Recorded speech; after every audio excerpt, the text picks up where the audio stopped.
Well, Callum, we can see from your wounded knees and your elbows, you're bearing the scars of battle after a really physical encounter with Bath. How do you reflect on the past 80 minutes tonight? We had a conversation downstairs as a group of players. You can't fault our attitude, but it was a bitty performance.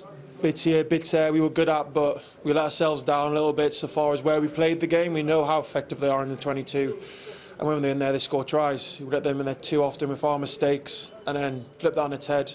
When we go over the other end of the pitch, we don't take those opportunities. We knock it on and we make simple errors and give them cheap outs. So it's just a flip reverse each side of the ball. We've got to get better up there, and we've got to get better in our own 22. How do you improve that? Is it just experience? Is it time in the saddle? Because I think we can all see there's been a substantial improvement from the start of the season to where you are now. What improves those areas of your performance? Just got to go to the training pitch and just work on them. It's just easy. That's a mindset thing, sort of, in the 22. We obviously have our structures and shapes, but it's sort of who wants it more. It's a bit old school. It's a bit of a man test at the end of the day. And we lost that today a little bit in the 22, losing 1 or 2 metres here or there, or when we had the ball, just simple knock-ons or simple mistakes, giving them cheap outs. It certainly felt like you had that for the bulk of the first half, if not the second. I mean, you were playing with, I think, 29% possession, 25% territory in that first 40 minutes, stats-wise. And you went in narrowly behind it and probably should have been ahead at half-time. What do you put the little errors or the lack of physicality, if you like, in the 22s down to? Errors, there's been a lot of movement so far as in the midfield. With injuries and whatever, but we're all professional rugby players. We've got to get better. Spoke about in the change room, like, it's a learning opportunity.